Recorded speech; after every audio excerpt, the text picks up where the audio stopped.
নমস্কাৰ মই নিকু দুৱৰা আৰু সকলোকে স্বাগতম জনাইছো মুক্তাংগন আলোকপাতৰ আন এটা খণ্ডলৈ অমিত শাহে মোক মাতি ক'লে বীৰেনজি हाँ सर अरे तुम बम मारता है हाँ सर बम मत इस्तेमाल करना তেওঁ যোৱাৰ পাছত মই ক'লো ঐ চুপকে से करना है ओपन नहीं करना है अब बीरेन जी हाँ सर अरे तुम बम मारता है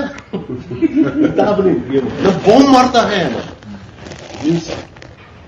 bom aduh ini lagi mah bom apa tinggal man bom mat use करना है दीजिए रोई को अधिका ही ना मासा करना है ओए चुपके से करना है ओपन नहीं करना है हम उन्हें नहीं कमांडो क्योंकि फ्रंट ताप कमांडो सुनना हमने স্বতন্ত্ৰ নিউজ চেনেল দ্য ৱায়াৰৰ সাংবাদিক তথা আছাম একৰ্ড এণ্ড ডিস্কৰ্ডৰ লেখিকা সংগীতা বৰুৱা পিছাৰতীয়ে কৰা এক অনুসন্ধানত প্ৰকাশ পাইছে এক বিস্ফোৰক তথ্য মণিপুৰৰ মুখ্যমন্ত্ৰী এন বীৰেন সিঙৰ বাসগৃহত হোৱা এখন বৈঠকৰ অডিঅ' ৰেকৰ্ডিং ইতিমধ্যে ভাইৰেল হৈ পৰিছে এই অডিঅ' ৰেকৰ্ডিংটোক আমি পোনছাতে ফেক বা ডক্টৰ বুলি কোৱাৰ আগতে জানি লোৱাটো উচিত যে ৰেকৰ্ডিংটো মুখ্যমন্ত্ৰীৰ বাসগৃহৰ এখন সভাৰ অডিঅ' সেই কথা শপতনামাসহ গুৱাহাটী উচ্চ ন্যায়ালয়ে মণিপুৰৰ ঘটনা সম্পৰ্কে গঠন কৰি দিয়া অৱসৰপ্ৰাপ্ত ন্যায়াধীশ অজয় লাম্বাৰ নেতৃত্বাধীন অনুসন্ধান কমিটিৰ সন্মুখত ইতিমধ্যে দাখিল কৰা হৈছে আৰু এই অনুসন্ধান কমিটিও এই অডিঅ' ৰেকৰ্ডিংটোক এক সাক্ষ্য হিচাপে গ্ৰহণ কৰিছে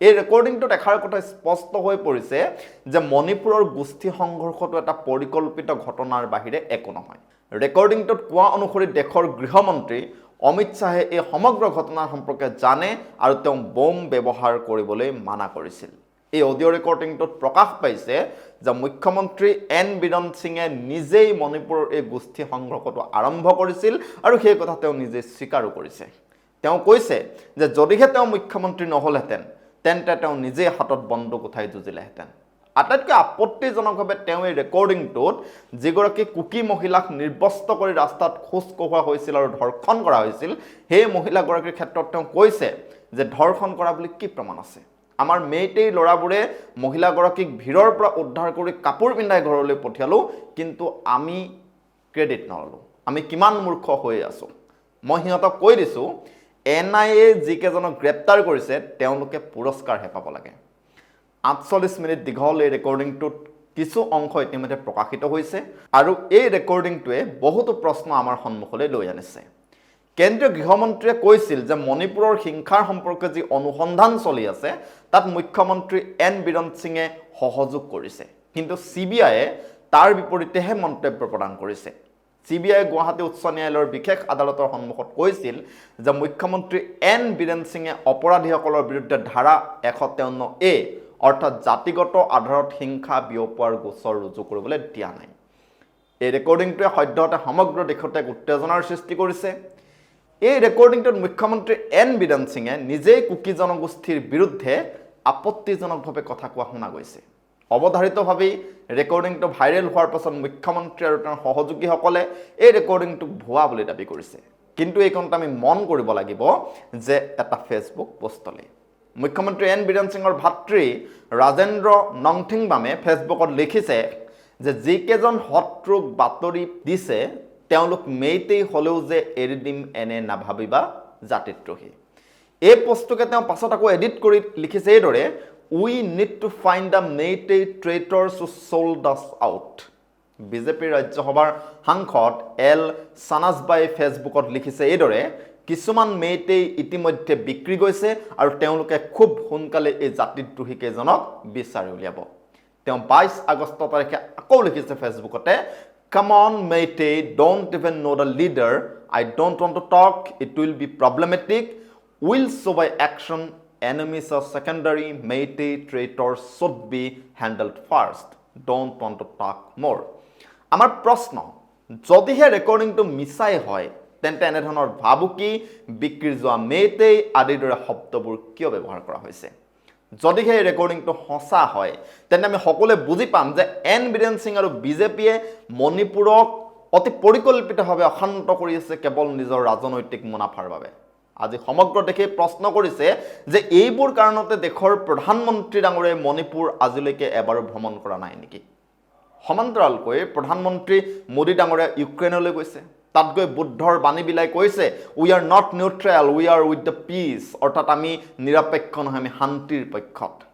আমি প্ৰধানমন্ত্ৰী মোদী ডাঙৰীয়াক সুধিব খোজোঁ যে যদিহে আপুনি সঁচাকৈয়ে শান্তিৰ পক্ষত, তেন্তে কিয় জ্বলি থকা মণিপুৰলৈ আহি শান্তিৰ বাৰ্তা, বুদ্ধৰ বাৰ্তা আপুনি এবাৰো বিলোৱা নাই? ইয়াৰ আঁৰত কি কাৰণ লুকাই আছে? মে 2023 চনত সংৰক্ষণৰ এটা ইছ্যুৰে মণিপুৰৰ এই গোষ্ঠী সংঘৰ্ষ আৰম্ভ হৈছিল। এই গোষ্ঠী সংঘৰ্ষই অতি সোনকালে উত্তপ্ত ৰূপ ধাৰণ কৰিলে আৰু ইতিমধ্যে মেইটেই আৰু কুকিসকলৰ মাজত হোৱা এই গোষ্ঠী সংঘৰ্ষ, তাত দুই পক্ষৰ মানুহেই বিধ্বস্ত হৈ পৰিছে।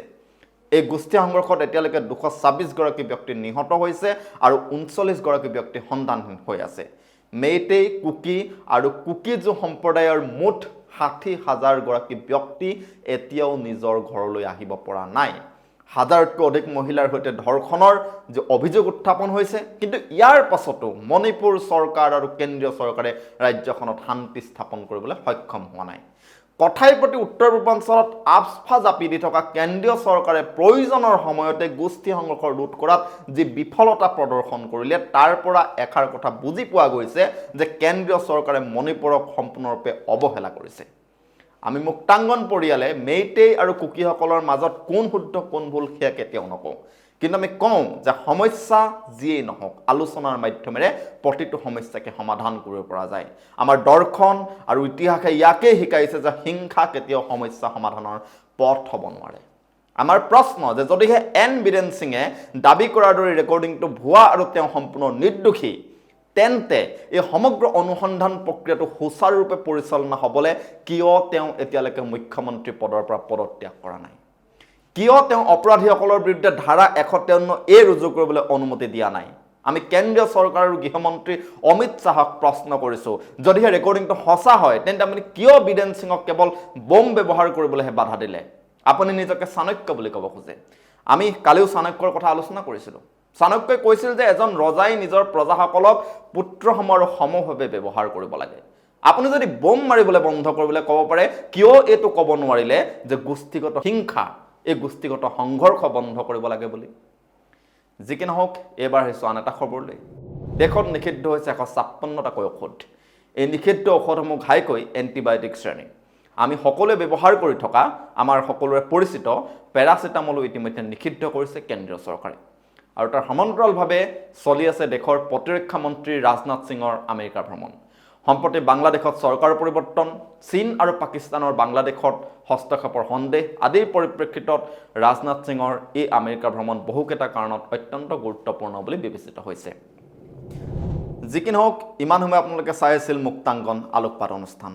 যদিহে আপোনালোকৰ এই অনুষ্ঠানটো ভাল লাগিল তথা মুক্তাংগনত প্ৰকাশ পোৱা বিভিন্ন খবৰ আৰু খবৰৰ অধিক বিশ্লেষণৰ বাবে আপোনালোকে আমাক লাইক কৰক, ছাবস্ক্ৰাইব কৰক তথা ফ'ল' কৰক আমাক ফেচবুক, টুইটাৰ, ইনষ্টাগ্ৰাম আৰু ইউটিউবত।